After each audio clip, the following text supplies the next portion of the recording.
বিসমিল্লাহির রহমানির রহিম। আসসালামু আলাইকুম রহমতুল্লাহ। নবম দশম শ্রেণীর বাংলা ভাষার ব্যাকরণ ও নির্মিত বইয়ের ব্যাখ্যা ও বিশ্লেষণধর্মী ক্লাসে আপনাকে স্বাগত। সাথে আছে আমি তৈবুর রহমান, শিক্ষার্থী, খুলনা ইউনিভার্সিটি। নিয়মিত আমাদের ভিডিও পেতে ফেসবুক এবং ইউটিউবে আমাদের সাথে থাকতে পারেন। আমাদের সাথে থাকার একটি মাধ্যম বাংলা ভাষা নাকি এই চ্যানেলে। চলুন শুরু করা যাক। আজকে আমরা যে বিষয়টা আলোচনা করব সেটা স্বরধ্বনি পরিচ্ছেদ 6 এর অনুশীলনী। গত ক্লাসে আমরা স্বরধ্বনি নিয়ে আলোচনা করেছিলাম। আজকে তার অনুশীলনীগুলো ব্যাখ্যা বিশ্লেষণের মাধ্যমে আমরা জানার চেষ্টা করব ইনশাআল্লাহ। চলুন শুরু করা যাক। প্রথমে এখানে যে কোশ্চেনটা রয়েছে, 1 নম্বর, উচ্চারণের সময়ে জিভের কোন অবস্থানের কারণে স্বরধ্বনি ভাগ করা হয়?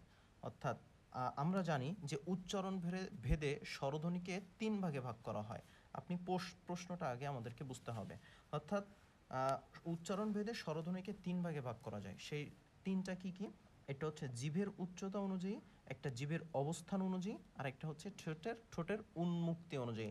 এই উচ্চারণ ভেদে এই স্বরধ্বনিকে, অর্থাৎ 7টা স্বরধ্বনিকে এই 3টা ভাগে আমরা ভাগ করতে পারি। আচ্ছা, তার ভিতরে এখানে 1 নম্বর যেটা বলছে যে উচ্চারণের সময় জিভের কোন অবস্থানের কারণে স্বরধ্বনিকে ভাগ করা হয়। আচ্ছা, উচ্চতা এটা একটা প্রকারভেদ, সম্মুখ, পশ্চাৎ এগুলা কি প্রকারভেদ? না। দেখুন, উচ্চতা একটা নিজে একটা প্রকার, কিন্তু জীবের অবস্থানের একটা সাব প্রকার হচ্ছে সামনে, মধ্য, পিছনে। সুতরাং এখানে প্রকারভেদের ভিতরে কিন্তু অন্য কোন অবস্থানের কারণে স্বরধ্বনিকে ভাগ করা হয়? তাহলে নিশ্চয়ই উত্তর হচ্ছে ক, কারণ এই সম্মুখ এবং পশ্চাৎ এগুলো হচ্ছে কোনো প্রকার নয়, এগুলো প্রকারের ভিতরে অন্তর্ভুক্ত আর একটা সাব প্রকার আমরা বলতে পারি। 2 নম্বর খেয়াল করুন, দীর্ঘকার উচ্চারণের সময় জিভের অবস্থানটা কোথায় থাকে? আমরা ছকের মাধ্যমে জেনেছিলাম। দেখুন, দীর্ঘকার কোথায় থাকবে?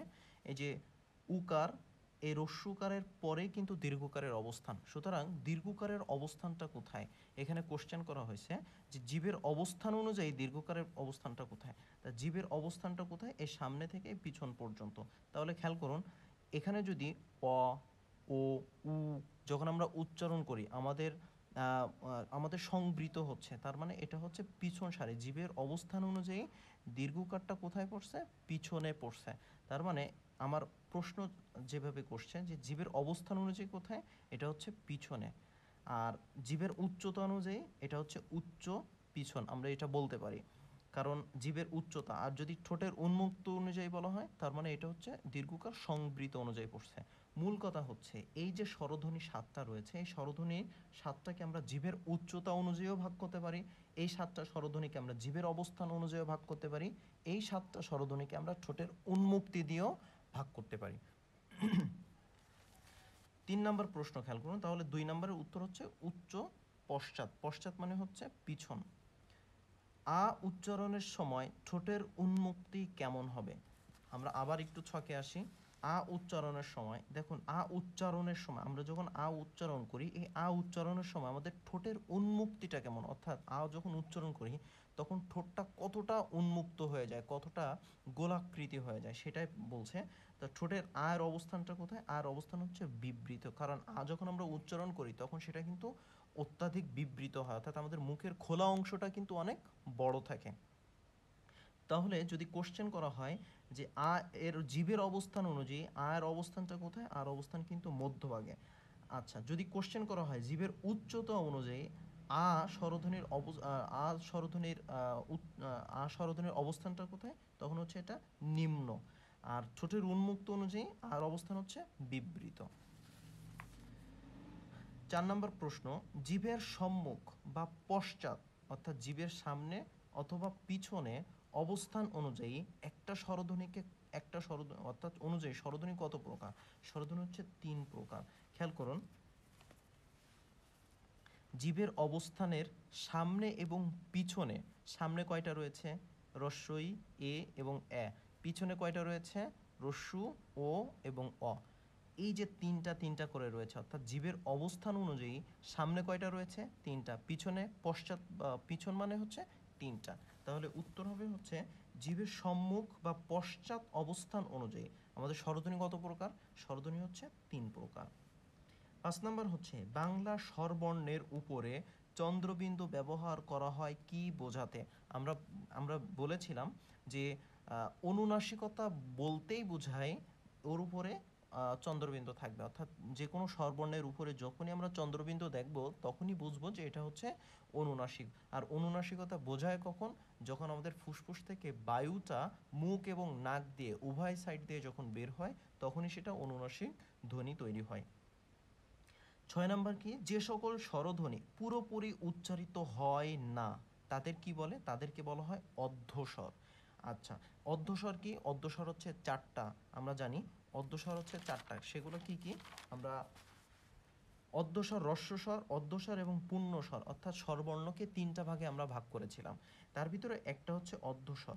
তো অর্ধস্বরকে, অর্থাৎ যে অর্ধস্বর পুরোপুরি উচ্চারিত হয় না, পুরোপুরি স্বরধ্বনি উচ্চারিত হয় না, তাদেরকে বলা হয় হচ্ছে অর্ধস্বর ধ্বনি বলা হয়।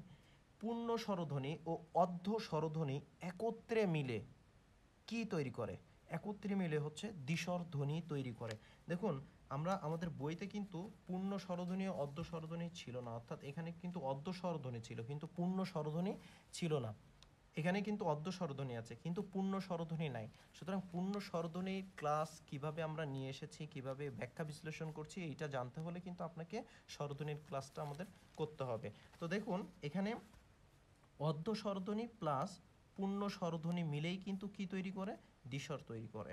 তো দ্বিস্বর হচ্ছে যার দুইটা স্বর পাশাপাশি যখন বসা হয়, অর্থাৎ পূর্ণ স্বর এবং অর্ধস্বর মিলে কি তৈরি করে? দ্বিস্বর ধ্বনি তৈরি করে।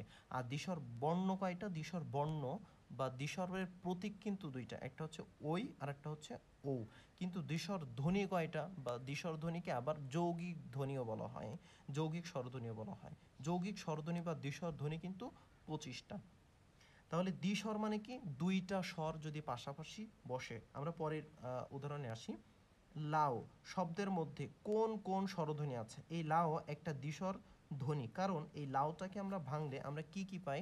দেখুন, আমরা লাও এটা লিখলাম, লাওকে ভাঙলে আমরা কি কি পাই? ল, সরি, ল যোগ আ যোগ রস্যু। দেখুন, আমরা লাউকে ভাঙলাম, লাউকে ভাঙার পরে, এই শব্দটাকে ভাঙার পরে আমরা কি পাচ্ছি? প্রথমে ল পাচ্ছি, তারপর কি পাচ্ছি? এই আ পাচ্ছি, তারপর কি পাচ্ছি? উ পাচ্ছি, অর্থাৎ রস্যুকার। দেখেন তো, পাশাপাশি এই লাউটাকে ভাঙার পরে আমার পাশাপাশি দুইটা স্বরধ্বনি আছে কিনা, স্বরবর্ণ আছে কিনা। সেই স্বরবর্ণ কি কি? একটা হচ্ছে আ আর একটা হচ্ছে রস্যু। এটা কি ব্যঞ্জন বর্ণ নাকি স্বরবর্ণ? স্বরবর্ণ। এই জন্য এই দুইটা স্বর যদি পাশাপাশি থাকে কোনো শব্দের ভিতরে, তাকে বলা হয় হলো দ্বিস্বর ধ্বনি। আশা করি বুঝতে পেরেছেন। এখন দ্বিস্বর ধ্বনি হওয়ার যে লক্ষণগুলো আমরা দেখেছি, দ্বিস্বর ধ্বনি এটাকে বলা হয় দ্বিস্বর ধ্বনি বা যৌগিক ধ্বনিও বলা হয়, যৌগিক স্বরধ্বনিও এখানেকে বলা হয়। প্রথমটাকে, অর্থাৎ এটা একটা দ্বিস্বর, দ্বিস্বরের প্রথমটা, দ্বিস্বরের সর্বদা প্রথমটা সাধারণত হয়ে থাকে পূর্ণ স্বর, পূর্ণ স্বরধ্বনি বা পূর্ণ স্বরধ্বনি অথবা দীর্ঘ স্বরধ্বনি। আর শেষেরটাকে বলা হয় হচ্ছে অর্ধ স্বরধ্বনি। তাহলে প্রথমটা, অর্থাৎ যদি পাশাপাশি দুইটা স্বরধ্বনি থাকে, তার প্রথমটাকে বলা হয় পূর্ণ স্বরধ্বনি এবং দ্বিতীয়টাকে বলা হয় অর্ধ স্বরধ্বনি। আশা করি বুঝতে পেরেছেন। ধন্যবাদ আমাদের ক্লাসে আমাদের সঙ্গে থাকার জন্য। আগামী ক্লাস আমরা আলোচনা করব ব্যঞ্জন ধ্বনি, 7ম পরিচ্ছেদ। সে পর্যন্ত ভালো থাকবেন, সুস্থ থাকবেন। আল্লাহ হাফেজ। সালামু আলাইকুম রহমতুল্লাহ।